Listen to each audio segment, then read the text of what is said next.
बायोफ्लिक and आज का आपका टॉपिक है गेमेटोजेनेसिस। गेमेटोजेनेसिस आपके ह्यूमन रिप्रोडक्शन का सबसे इम्पोर्टेंट टॉपिक है। गेमेटोजेनेसिस के दो पार्ट होते हैं। किसी भी ऑर्गेनिज्म में जो गेमेट्स का फॉर्मेशन हो रहा है सेक्सुअल रिप्रोडक्शन करने के लिए, उसके लिए दो गेमेट्स रिक्वायर्ड होते हैं। पहला होता है आपका स्पर्म, दूसरा होता है आपका ओवम। स्पर्म्स का कंप्लीट फॉर्मेशन है स्पर्मेटोजेनेसिस। जेनेसिस मतलब फॉर्म होना, स्पर्मेटो मतलब स्पर्म्स के सेल से कंप्लीट स्पर्म का डेवलपमेंट होना। ओके, आज इस पूरे वीडियो के खत्म होते ही आपको स्पर्मेटोजेनेसिस का कंप्लीट टॉपिक रिवाइज हो जाएगा। एज वेल एज इस टॉपिक इस पूरे वीडियो को खत्म करने से पहले हम इसमें नीट के आए हुए प्रीवियस ईयर्स के क्वेश्चन डिस्कस करेंगे। एज वेल एज जो इम्पोर्टेंट हाईलाइटेड पॉइंट्स हैं जो अपकमिंग एग्जाम के लिए जरूरी हैं, वो सारे पॉइंट्स मैंने नोट करके लिखे हुए हैं, वो सारी लाइंस हम डिस्कस करेंगे। Okay, let's get started. Spermatogenesis. Spermatogenesis में एक टेस्टिस की सेल डेवलप हो जाती है और जो डेवलप्ड टेस्टिस की सेल होती है उसे हम स्पर्मेटोगोनिया कहते हैं। स्पर्मेटोगोनिया को ही आप इमैच्योर मेल गेमेट कह सकते हैं। स्पर्मेटोगोनिया में सबसे पहला जो स्टेप होता है वो स्टार्ट होता है आपका माइटोसिस।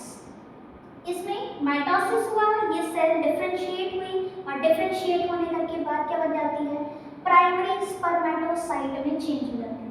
अच्छा, माइटोसिस हो रहा है तो number of ploidy as it is रहेगी, मतलब पहले हमने जो टेस्टिस का सेल लिया था वो भी डिप्लॉइड था और अब जो प्राइमरी स्पर्मेटोसाइट बना उसका प्लॉइडी डिप्लॉइड ही होगा। ठीक, आगे बढ़ते हैं। प्राइमरी स्पर्मेटोसाइट ये एक ऐसा स्टेज है जहां पे फर्स्ट मियोटिक डिवीजन होता है। अब यहाँ से मियोसिस होना स्टार्ट करा। अच्छा, सेल साइकिल, सेल डिवीजन, वहां पे हमने पढ़ा था मियोसिस गेमेट्स के सेल्स में होता है। तो ओवम और स्पर्म दोनों में मियोसिस होगा, लेकिन मियोसिस कहाँ स्टार्ट हो रहा है दोनों में, ये याद करने वाली बात है। तो प्राइमरी स्पर्मेटोसाइट्स में आपका पहला मियोटिक डिवीजन स्टार्ट हो रहा है। पहला मियोटिक डिवीजन हुआ प्राइमरी स्पर्मेटोसाइट में। अब इसकी प्लॉइडी चेंज हो जाएगी और ये 2n नंबर ऑफ क्रोमोसोम से n नंबर ऑफ क्रोमोसोम्स में चेंज हो जाएगा। बना क्या, सेकेंडरी स्पर्मेटोसाइट। स्पर्मेटो मतलब स्पर्म्स बनाने की सेल और साइट मतलब होती है सेल। अच्छा, एक छोटी सी शॉर्ट ट्रिक पूरी बायोलॉजी में कुछ भी याद करने के लिए। अगर आपको बायोलॉजी का कोई वर्ड बहुत टफ लग रहा है तो कुछ नहीं करना है, उस वर्ड को दो टुकड़े में डिवाइड करो। दो ऐसे टुकड़े में कि दो टुकड़े का अलग अलग मतलब निकल रहा है। उन दोनों टुकड़ों के वर्ड्स के जो भी मतलब होंगे उन दोनों मतलब को जो ऐड कर दो, आपका जो ओरिजिनल वर्ड है उसका मतलब समझ में आएगा। नहीं समझ में आया, एक्सप्लेन करते हैं इस तरीके से। स्पर्मेटोसाइट, साइट मतलब होती है सेल और स्पर्मेटो मतलब होती है स्पर्म्स बनाने की सेल। ओवरऑल दोनों वर्ड को ऐड किया, स्पर्म बनाने की सेल को हमने स्पर्मेटोसाइट बोल दिया। और प्राइमरी और सेकेंडरी डिपेंडिंग अपॉन कि क्या फॉर्म हो रहा है इसके बेसिस पे प्राइमरी और सेकेंडरी डिवाइड किया गया। आगे बढ़ते हैं। इसमें हुआ secondary meiotic division. Secondary meiotic division होने के बाद आपका स्पर्मेटिड्स बन करके तैयार हो गया है।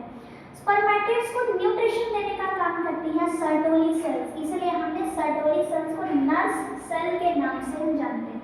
नर्स क्योंकि वो फीडिंग और न्यूट्रिशन का काम कर रही है इसलिए उसको नर्स सेल बोलते हैं। स्पर्मेटिड्स को जैसे ही सर्टोली सेल से न्यूट्रिशन मिलती है, स्पर्मेटिड्स किस में चेंज हो जाता है, स्पर्मेटोजोआ में। स्पर्मेटिड से स्पर्मेटोजोआ में चेंज होने के लिए सेल्स में कुछ मॉडिफिकेशंस होते हैं, कुछ डिफरेंशिएशंस होते हैं। जैसे यहाँ तक स्पर्म में टेल का फॉर्मेशन नहीं हुआ था, लेकिन जैसे ही स्पर्मेटिड से स्पर्मेटोजोआ पहुंचा यहाँ पे टेल का फॉर्मेशन हो गया। और जब टेल का फॉर्मेशन यहाँ से यहाँ चेंज हो रही है, कुछ सेल्स डिफरेंशिएट हो रही हैं, तो उस प्रोसेस को आपने नाम दिया है स्पर्मियोजेनेसिस। स्पर्मियोजेनेसिस मतलब स्पर्मेटिड्स में टेल का ऐड होना और उसका स्पर्मेटोजोआ में चेंज होना। ठीक, आगे बात करते हैं। स्पर्म्स जब स्पर्मेटोजोआ में चेंज हो जाए तो इसी को आप लोग कॉमन वर्ड्स में स्पर्म बोल देते हैं, क्योंकि अब आपका जो स्पर्म है वो कंप्लीट रेडी हो गया है। रिलीज ऑफ स्पर्म, अभी कंप्लीट रेडी हो गया है तो अब इसको सेमिफेरस ट्यूब्यूल से निकालेंगे। सेमिफेरस ट्यूब्यूल से निकालने के प्रोसेस को आप कहते हैं स्पर्मिएशन। सेमिफेरस ट्यूब्यूल से जैसे ही स्पर्म तैयार हो गया है और वो निकल रहा है तो उसको तुमने क्या बोल दिया है, स्पर्मिएशन बोल दिया है। देखिए, बिना हार्मोन्स के ये सारे स्टेप्स, ये सारे प्रोसेसेस कंप्लीट नहीं होने वाले। तो कौन कौन से हार्मोन रिक्वायर्ड होते हैं और क्या क्या स्टेप्स होते हैं, इसको डिस्कस कर लेते हैं। सबसे पहले gonadotropin releasing hormone, GnRH, gonadotropin releasing hormone, ये निकलता है आपके हाइपोथैलेमस से। हाइपोथैलेमस से ये हार्मोन निकलता है और ये हार्मोन आपका काम करता है एंटीरियर पिट्यूटरी पे। एंटीरियर पिट्यूटरी पे जैसे ही ये हार्मोन ने काम किया, एंटीरियर पिट्यूटरी से अगेन दो हार्मोन निकलता है। कौन कौन सा, पहला FSH, दूसरा LH। FSH का काम होता है सर्टोली सेल्स पे काम करना और LH का काम होता है लेडिक सेल्स पर काम करना।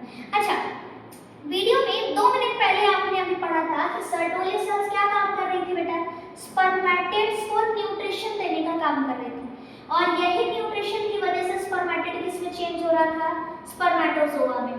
तो अगर एक बात बोली जाए कि कौन सी ऐसी सेल है जिसके बिना स्पर्मियोजेनेसिस प्रोसेस कंप्लीट नहीं होगी, तो कौन सी सेल है आपकी, सर्टोली सेल्स। ठीक, आगे बात करते हैं। अब जो लेडिक सेल्स है वो आपकी सिक्रीट कर रही है टेस्टोस्टेरॉन या androgen. According to NCERT Leydig cell androgen secrete करती है, लेकिन अकॉर्डिंग टू 2013 का question which was came in the NEET exam, Leydig cells testosterone secrete कर रही है और ये क्लियर वर्ड्स में पूछा गया था कि कौन सा hormone, that is testosterone hormone. Testosterone hormone secrete होता है और जितना ज़्यादा टेस्टोस्टेरॉन सिक्रीट होगा उतना ज़्यादा स्पर्मेटोजेनेसिस का प्रोसेस स्टार्ट होगा। एक लाइन जो याद करने वाली बात है कि लेडिक सेल्स किस में फॉर्म होती है, इंटरस्टिशियल स्पेसेस में पाई जाती हैं और ये लेडिक सेल्स क्या काम कर रही है, टेस्टोस्टेरॉन इंटरस्टिशियल सेल, टेस्टिस के बीच बीच में जो इंटरस्टिशियल स्पेसेस होते हैं उसके बीच में टेस्टोस्टेरॉन हार्मोन सिक्रीट कर रही है, जिसकी वजह से ये पूरा प्रोसेस कंप्लीट हो रहा है।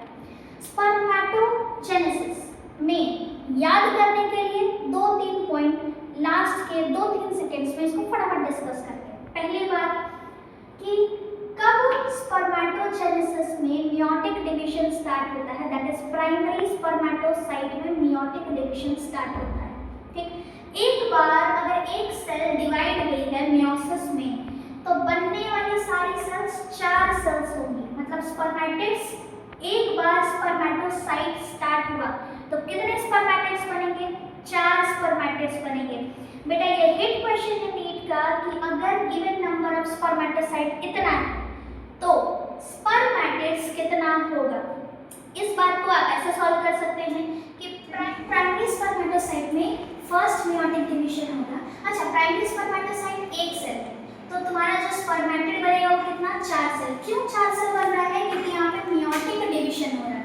अगर यहाँ मियोटिक नहीं होता, यहाँ माइटोसिस होता तो कितना सेल बनता, 2 सेल बनता। लेकिन हमें पता है गेमेट के फॉर्मेशन में मियोसिस होनी है। पहला आया हुआ क्वेश्चन, मियोसिस किस प्रोसेस पे स्टार्ट होती है, प्राइमरी स्पर्मेटोसाइट।